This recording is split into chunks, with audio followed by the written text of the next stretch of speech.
Abra comigo em 1 Coríntios, no capítulo 1.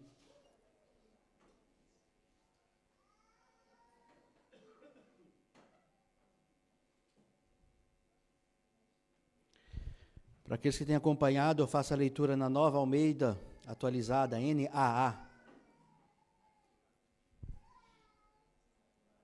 A carta que Paulo escreve aos Coríntios. Se você achou que era aos corintianos, não, é aos coríntios, viu? Povo da cidade de Corinto. E ele falou domingo passado, aliás, falou há 2000 anos atrás, mas nós estudamos domingo passado a respeito do que a gente chama de as facções dentro da igreja, as divisões, irmão, cada um puxando para o seu lado, cada um querendo mais brasa para a sua sardinha, não é verdade? Uns gostavam de Paulo, outros de Apolo, outros de Pedro, tinham o culto de Cristo, então cada um tinha o seu grupo, cada um tinha a sua panelinha, mas Paulo deixou bem claro que o amor de Deus era quase que um caldeirão, que pegava aquelas panelas e juntava todo mundo e falava, aqui não tem diferença. E hoje o argumento que Paulo vai trazer às nossas vidas, para justificar justamente esse mistério que nós chamamos de igreja. Sabe, quando nós entramos aqui para dentro, queridos, não tem doutor, não tem operário, aqui não tem, sabe, magnata e pobre, sabe, não tem ricos e não tem necessitados, aqui temos todos irmãos em Cristo Jesus, porque a cruz de Cristo nos nivela, não para baixo, mas ela nos chama para um lugar de pertencimento de filhos de Deus.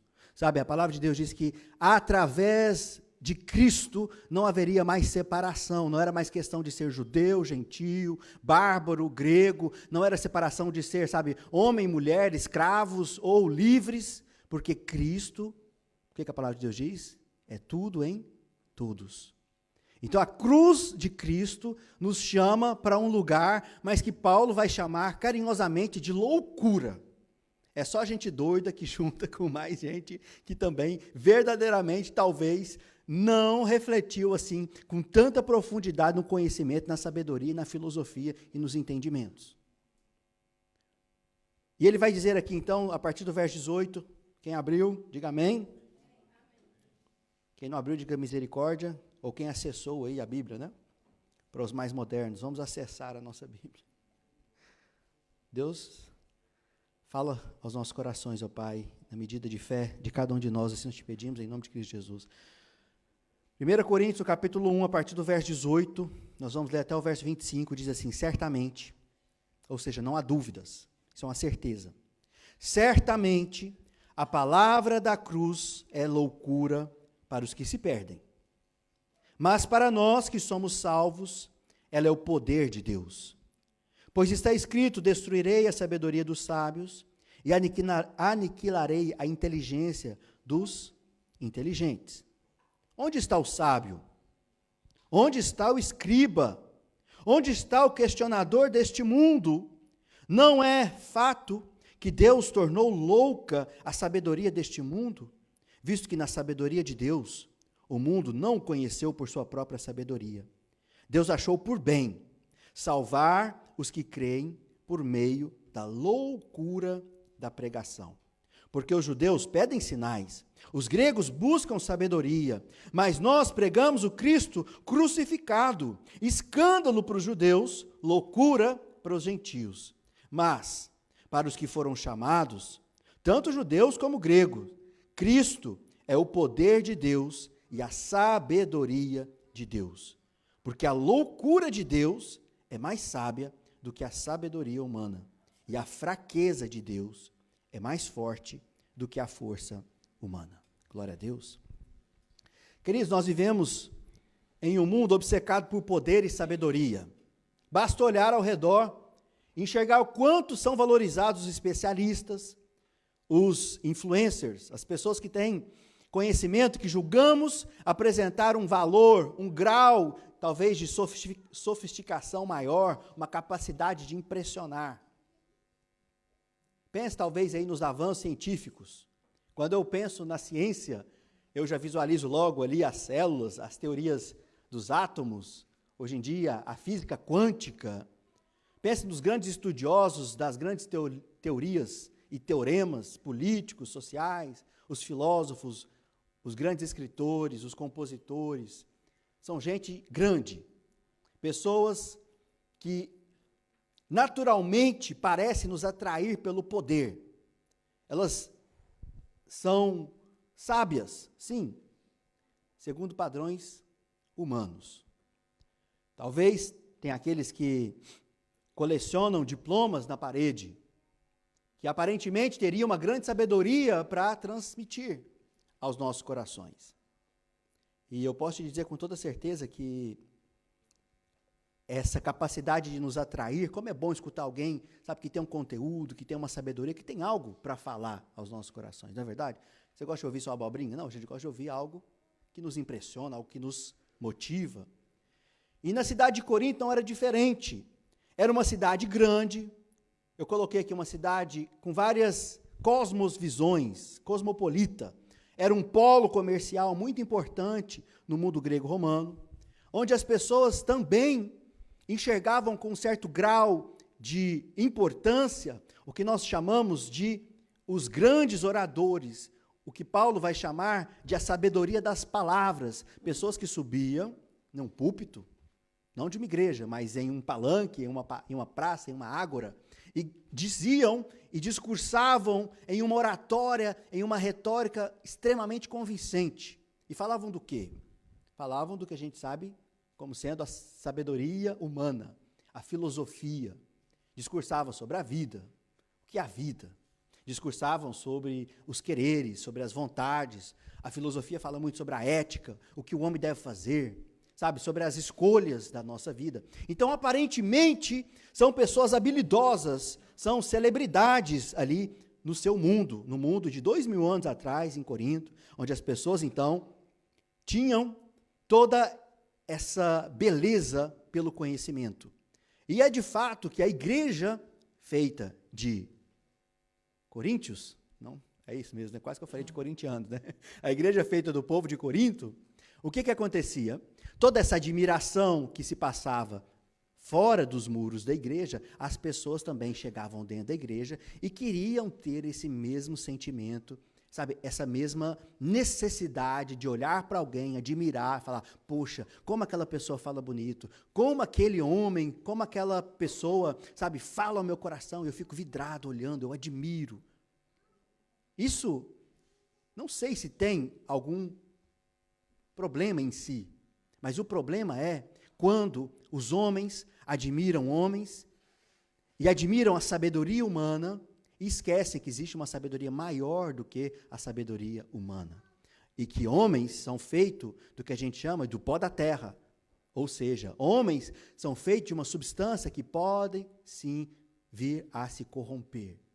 Então, muito maior do que o mensageiro é a mensagem. E do que os homens falavam?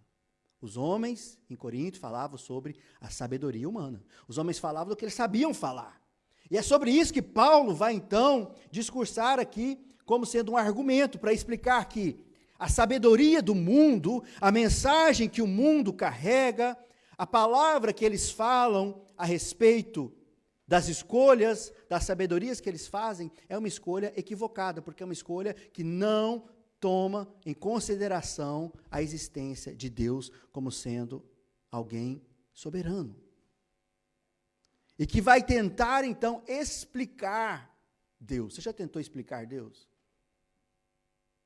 A filosofia tenta explicar a essência, a natureza, e falar tudo sobre Deus. E eu gosto muito de um teólogo, Barth, ele é um teólogo alemão, e também foi um pastor na Alemanha, no século XX, e ele falava algo interessante, ele dizia, Deus é totalmente outro.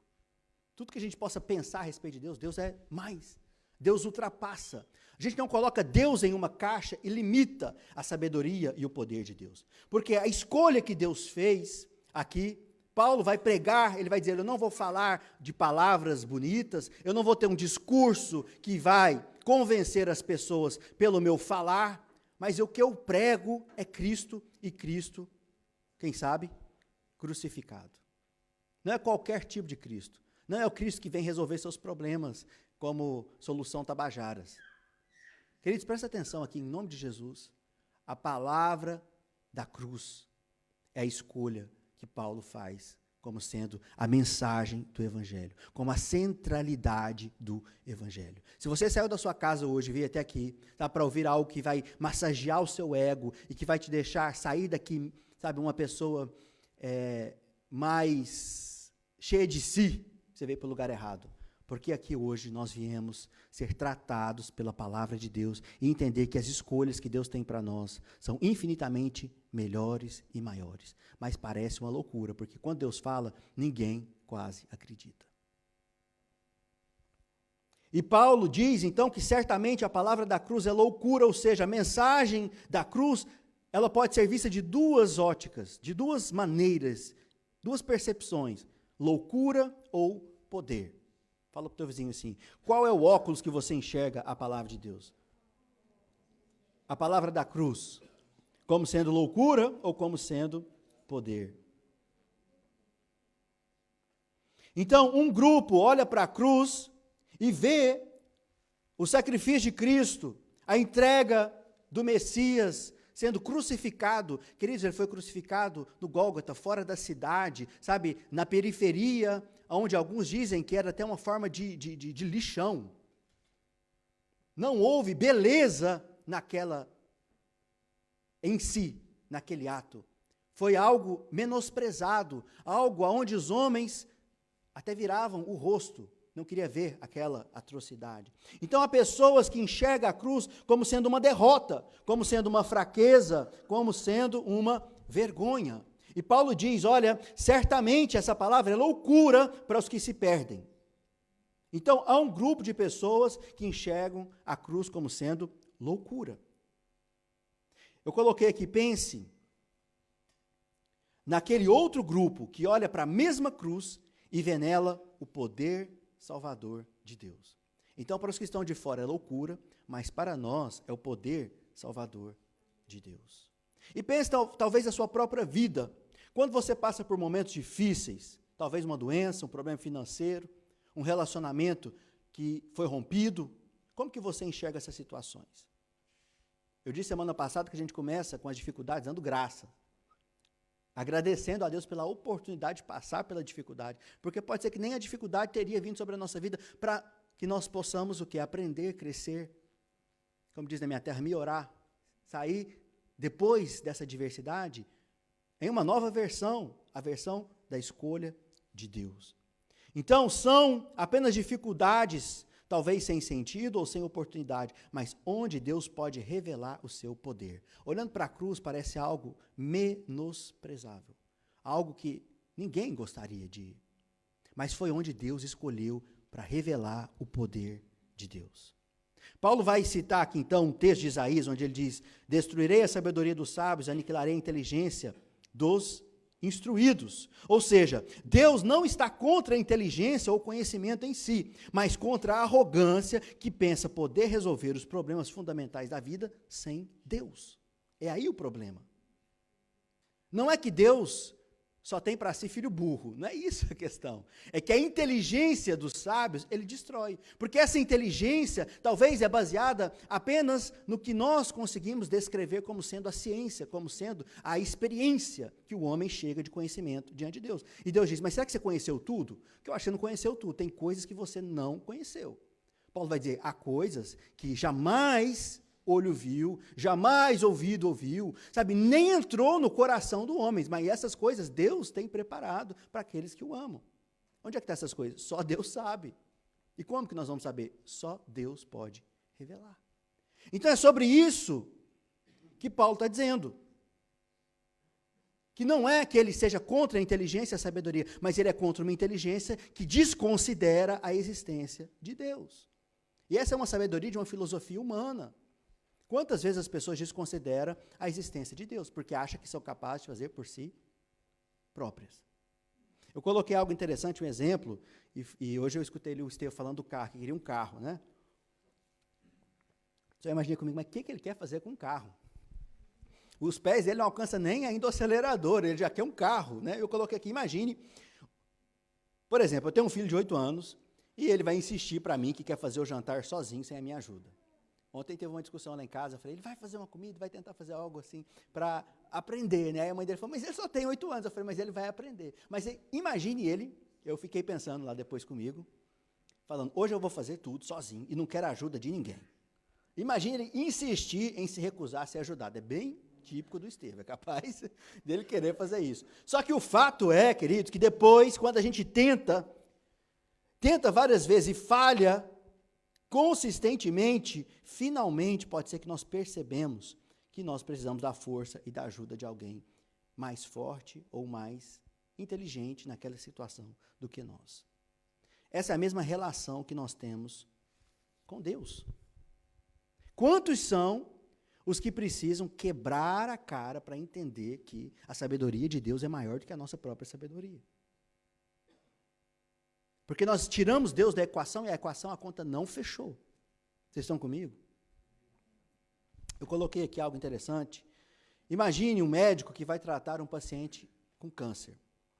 Muitas vezes há um tipo de tratamento que a gente chama de quimioterápicos, né? São medicamentos, são químicas que vão fazer o quê? Vão ter um efeito extremamente venenoso no organismo. Você sabia disso? Que a quimioterapia, ela entra para matar. Mas preste atenção, ela entra para matar o quê? Graças a Deus, as células cancerosas, cancerígenas, né, que a gente fala em português.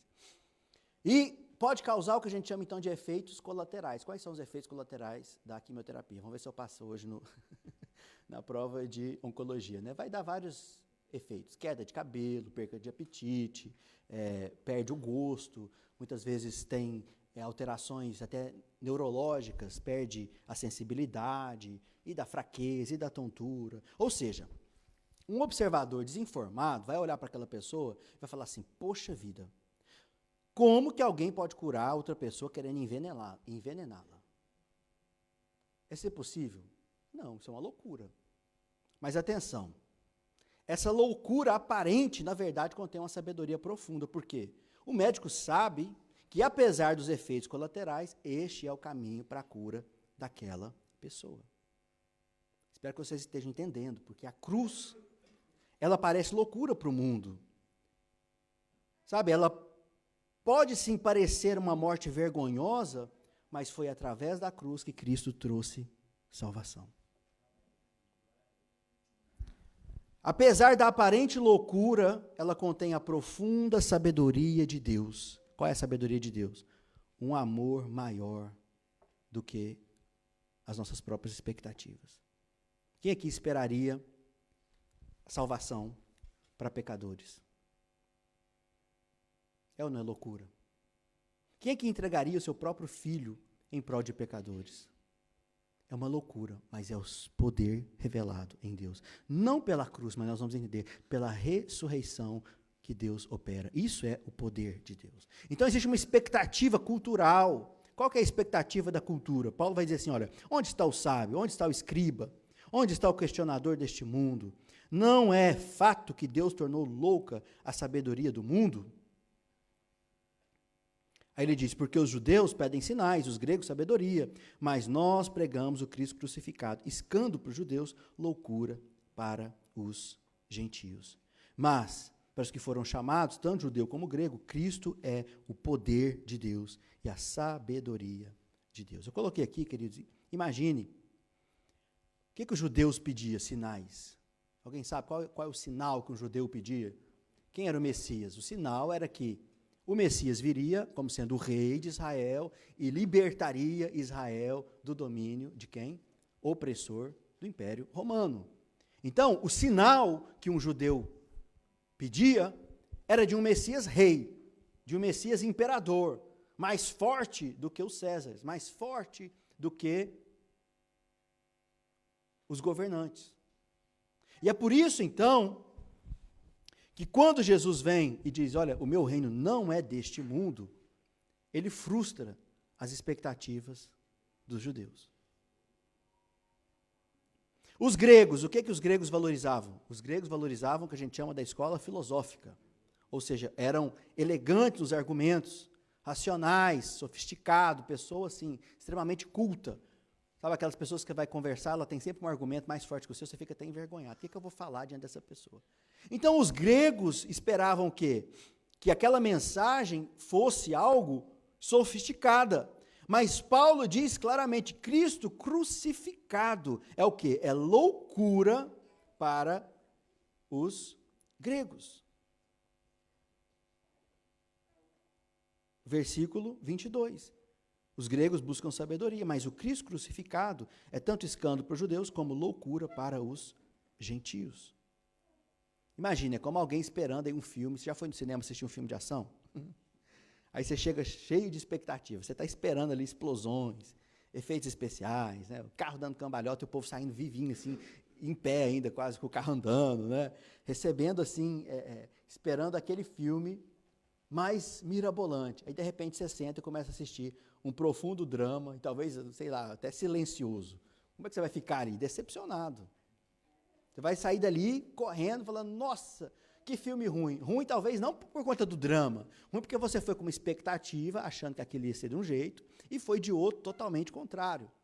Então, muitas vezes, as pessoas querem que a igreja, sabe, satisfaça desejos por um Cristo imperador, por um Cristo triunfante, enquanto que Jesus entra em Jerusalém em um jumentinho.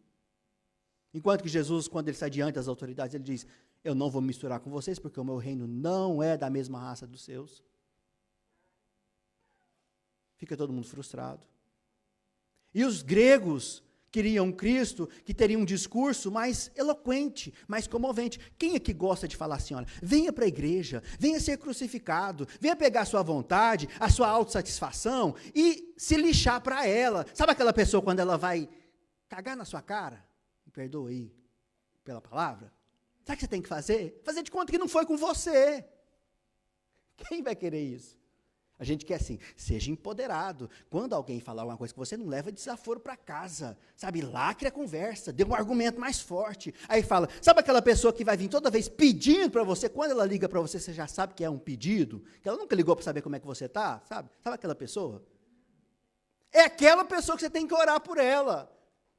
Aí você vai olhar e falar, mas isso é uma loucura, eu vou orar para uma pessoa que só liga para mim pedindo as coisas. Sabe aquela pessoa que fala mal de você pelas costas? Sabe aquela pessoa que toda vez que pode, coloca um defeito em você? Não na sua frente, porque ela não tem coragem, ela coloca isso numa mesa onde você não está sentado. É por isso que eu falo, pastor, eu queria ser um mosquitinho na mesa de domingo de muita casa. Ia sair de lá chorando. Mas é essa pessoa que Jesus me manda amar e sentar com ela na mesa e dizer, vem cá, vamos sentar, vamos comer desse pão. Por mim, querido, sabe o que eu fazer com essa pessoa? Eu falo, vai se lixar. Mandava ela para o inferno de cabeça para baixo. Aí Cristo fala, mas não é isso que você tem que fazer. Você tem que pegar o seu orgulho e crucificar com Cristo. Você tem que pegar a sua arrogância. Por que você acha que você é melhor que ela? Porque você não fala dos outros, mas talvez você pense a coisa errada também. Você está achando que é melhor que quem? Aí Jesus fala, é isso a loucura. É uma loucura vir para a igreja e ter que ficar sentado escutando um pastor falando tanta chatice no ouvido da gente. Porque a igreja, eu brinco e falo, igreja é lugar de diurético. Os médicos querem descobrir o que vai fazer diurético para as pessoas ir no banheiro toda hora. Vem para a igreja. E dá aquela vontade, quando o pastor começa a falar de dormir. Igreja é sonífero. Igreja é diurético.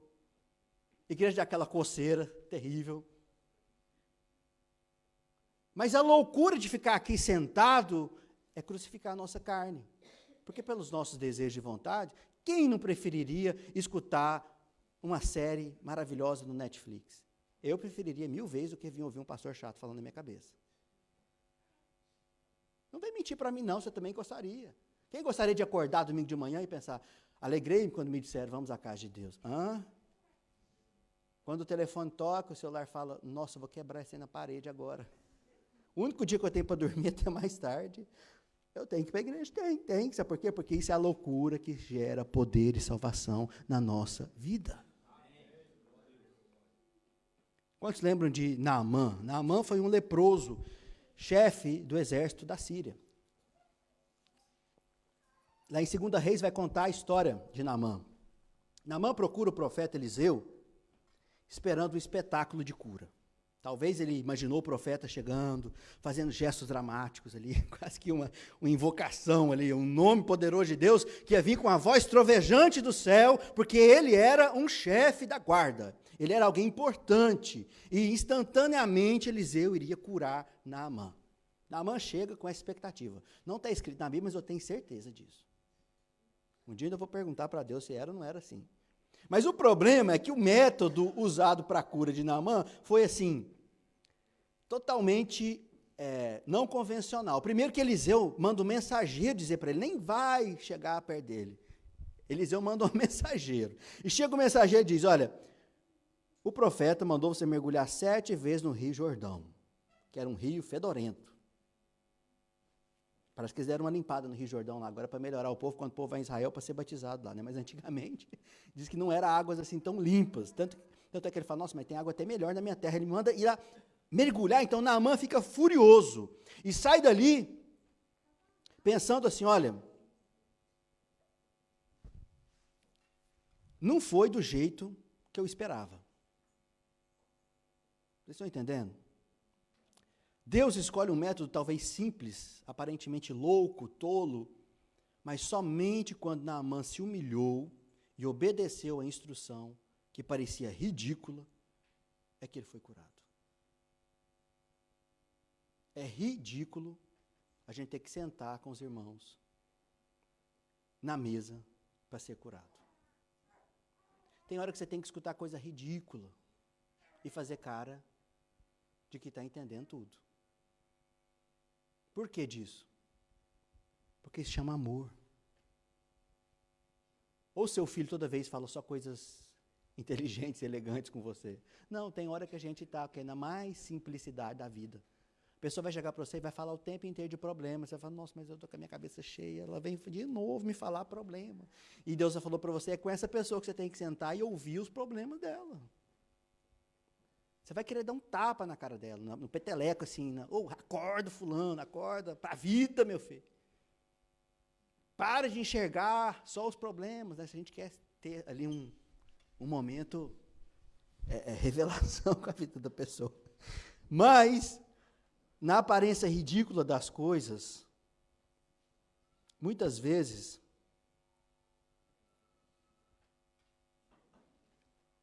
as pessoas rejeitam o Evangelho porque essa mensagem não atende às expectativas que a gente deposita no Evangelho.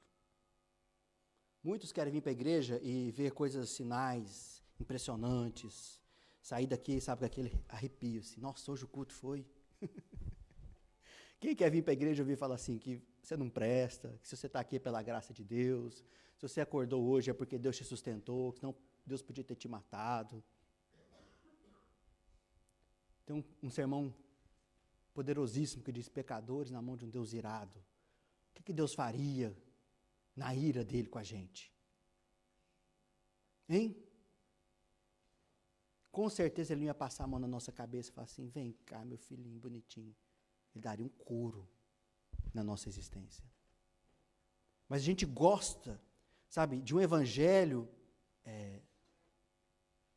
aqui na Bélgica é da Falgana, no Brasil é Novalgina, um evangelho que vai curar a nossa dor, mas que não vai sarar o problema, a doença.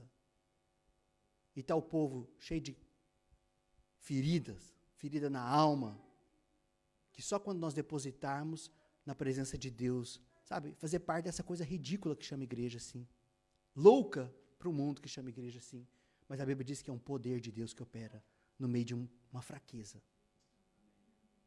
É uma sabedoria de Deus. Você, em toda a sua inteligência, nos seus cálculos, eu vou calcular que eu vou para a igreja uma vez por mês, 3 vezes eu vou ficar em casa, não, 2 vezes eu vou viajar, uma vez eu vou visitar e uma vez eu vou para a igreja. A gente faz os nossos cálculos sábios, né? Porque assim eu vou aproveitar a minha vida, vou passar a vida mais, de uma maneira assim, mais significativa. Aí Deus fala, louco, sabe esses planos que você está fazendo? Hoje mesmo vai te ceifar a sua vida. O que adiantou achar que estava fazendo planos melhores do que estar na presença de Deus? É por isso que Davi fala, eu prefiro estar um só dia na tua casa do que 1000 em outros lugares. Porque é um poder na presença de Deus no meio do seu povo. Deus habita no meio do louvor do seu povo. Deus habita quando nosso coração chega na casa de Deus destruído. Mas eu não vim aqui para louvar meu coração. Eu não vim aqui para engrandecer minha vida. Eu vim aqui para ser uma oferta viva diante de Deus. E dizer, hoje, Senhor, se for preciso, se o banquete tem que ser eu, deixa o seu banquete, mas deixa eu alimentar a fé e a esperança no coração de alguém.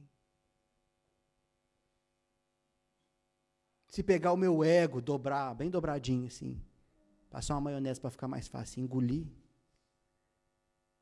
foi isso que eu tiver de fazer? Me ensina a fazer isso, Senhor. Me ensina a viver de acordo com o teu propósito e não de acordo com o meu querer. Então, o amor de Deus é um paradoxo. Leia comigo o verso 25. Diz, a loucura de Deus é mais sábia do que a sabedoria humana, e a fraqueza de Deus é mais forte do que a força humana.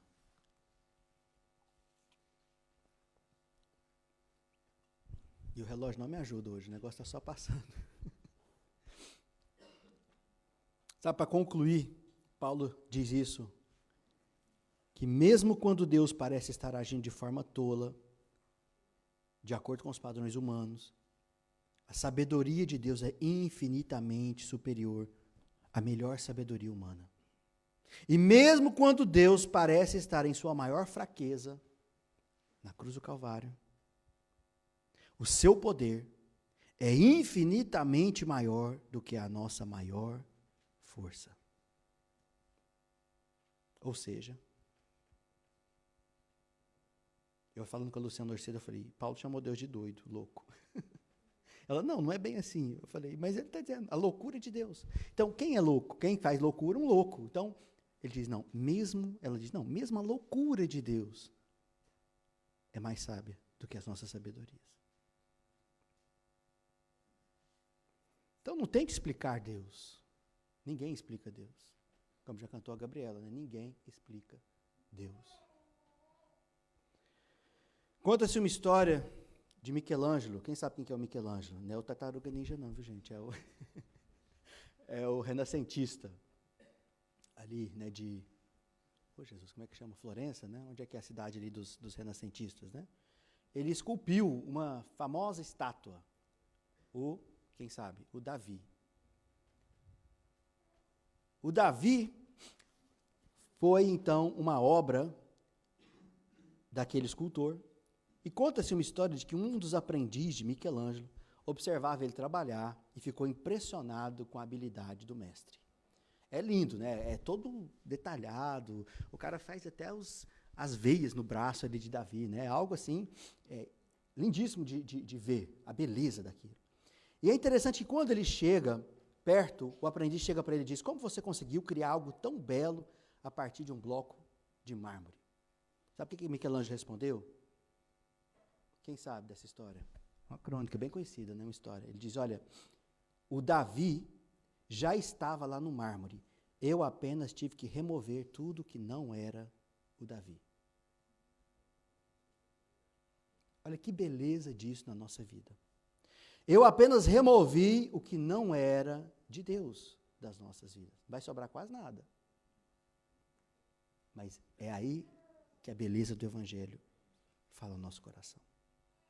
Sabe, a sabedoria do mundo tenta construir um caminho para Deus, agradando Deus, fazendo rituais, se tornando uma pessoa virtuosa, mas a sabedoria de Deus na cruz opera de uma forma inversa, ou seja, ele remove tudo que não é de Deus em nós.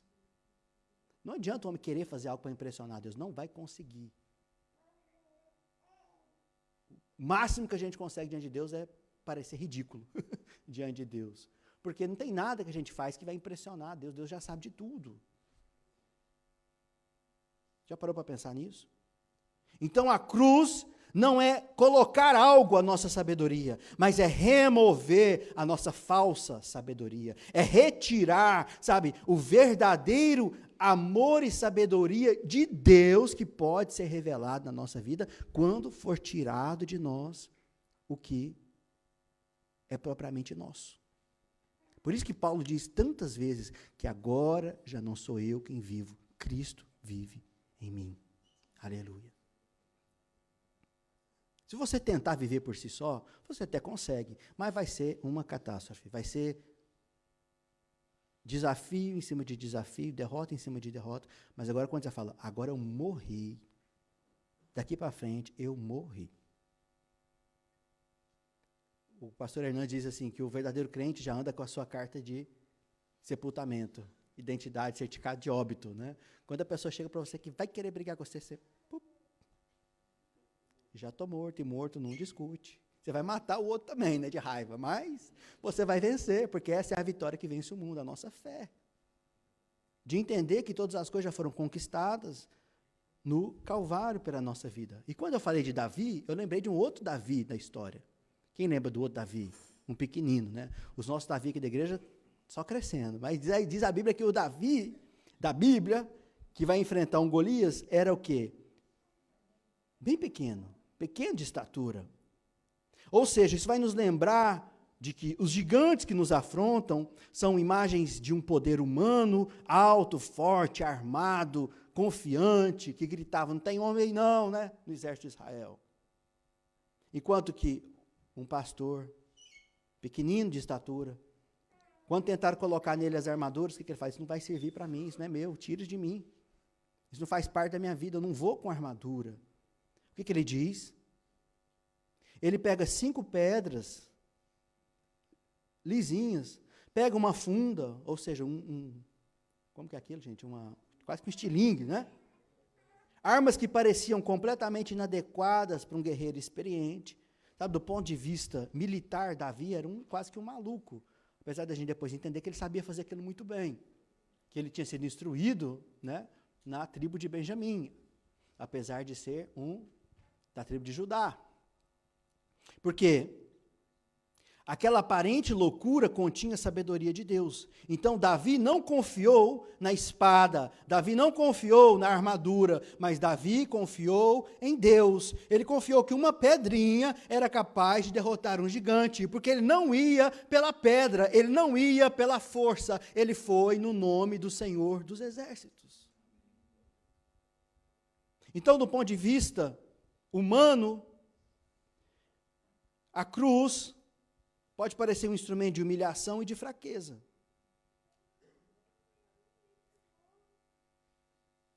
Mas do ponto de vista de Deus, foi onde ele derrotou o pecado, onde ele derrotou a morte, onde ele derrotou o diabo. Sabe, o que parece uma derrota para o mundo, na verdade, é a vitória de Deus que se opera na nossa vida.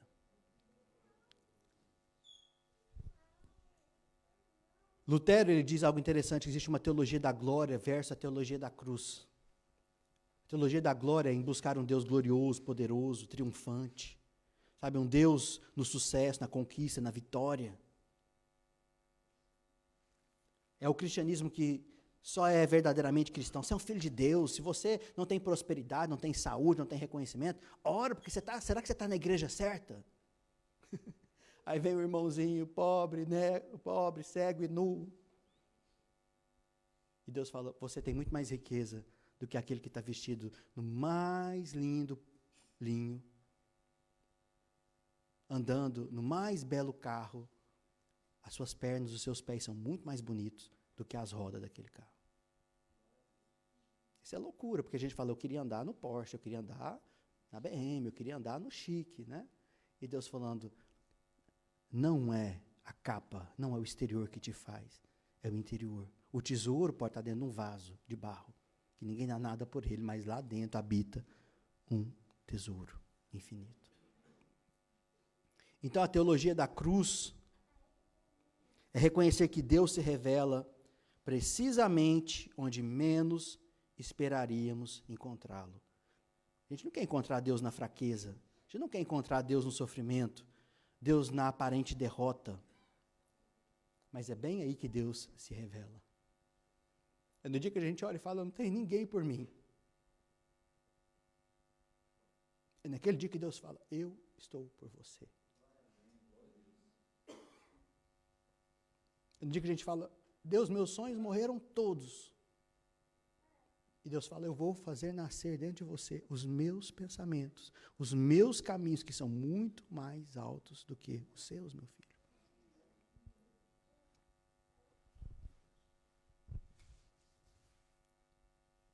Sabe, o amor da cruz desafia os nossos próprios valores.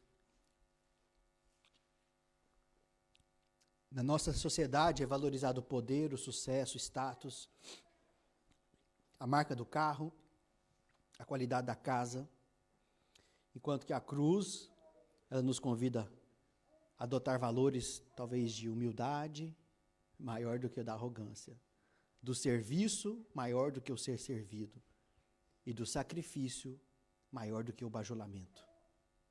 Foi bonito o Rubens tentar me bajular aqui hoje. Mas o verdadeiro evangelho não está em ser servido, está em servir. O verdadeiro amigo não é aquele que é servido, é aquele que dá a vida pelos amigos.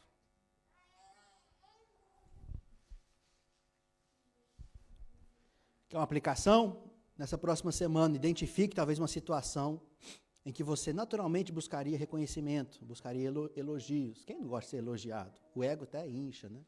Aí Deus vem com um palitinho assim, um alfinete, murcha o seu ego, aí você vai desafinar, e vai acontecer alguma coisa ali que vai deixar o negócio fora do eixo, para lembrar que quem governa é Deus, não é na nossa própria sabedoria que fazemos nada. Então, ao invés do auto-elogio, procure fazer algo por alguém essa semana.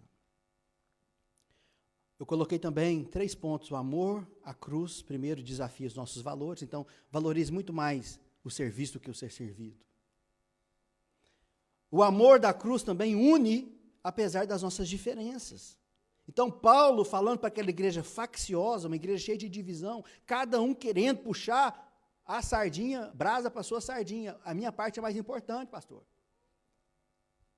A cruz vai fazer o quê? Vai destruir o nosso orgulho e nos colocar todos no mesmo nível. Todos necessitados da graça de Deus. Então, eu vou perguntar aqui, tem alguma família aqui na igreja, tem alguém aqui na igreja que você tem dificuldade de relacionar por causa de diferença de personalidade? Eu sei de muitos casos, não vou falar aqui de público porque vai parecer fofoca. Eu sei de irmão que olha para o outro assim, falando, ele me olhou virado, pastor. Eu entrei na igreja e nem me cumprimentou. Aí você começa, oh meu Deus do céu, o que eu vou ter que fazer? Né? Porque a gente tem que... aquele amor que une todo mundo. Mas eu quero te convidar, então, a pegar essa loucura que vai ser você convidar essa pessoa para um café, para uma refeição, e buscar genuinamente conhecer melhor e construir melhor uma ponte que vai basear mais naquilo que vocês compartilham do que naquilo que vocês discordam. O que a gente compartilha? Em Cristo. Cristo é muito mais do que o que a gente discorda. Talvez uma preferência de time, talvez uma preferência política. Eu não sei se eu conto, vou contar. Ontem eu estive numa mesa, não é fofoca, porque a pessoa está aqui comigo, que talvez se eu contasse pela minha preferência política, eu não sei se ela me convidaria.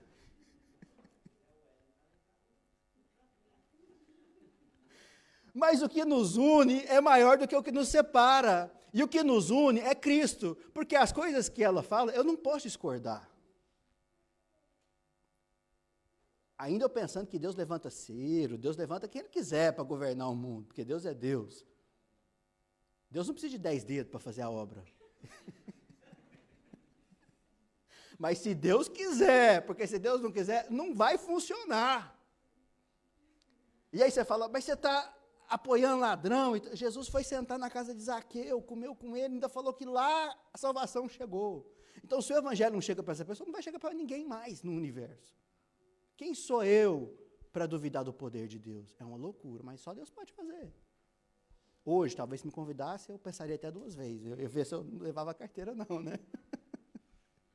Brincadeiras à parte. Mas procure mais aquilo que une do que aquilo que separa as nossas vidas. Sabe aquela pessoa que fala mal de você? Tem muito mais coisa que vai te unir a ela do que vai separar. Porque o amor de Deus é infinitamente maior. é infinitamente maior. E para terminar, o amor a esta cruz pode transformar a partir das nossas fraquezas. É por isso que Paulo vai dizer mais à frente na carta aos Coríntios, quando eu sou fraco, então é que sou forte. Ou seja, o amor de Deus muitas vezes opera através da nossa fraqueza e não apesar das nossas fraquezas.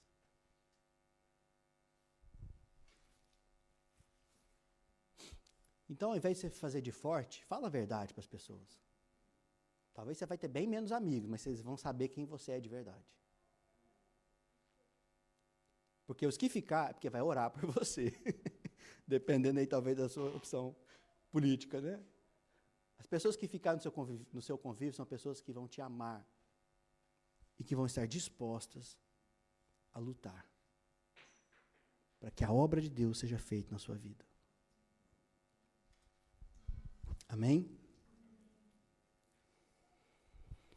Glória a Deus, que essa cruz, esse desafio radical para nós, possa demonstrar que a aparente fraqueza é mais forte e a aparente loucura ainda é mais sábia do que nós conseguimos fazer por nós mesmos.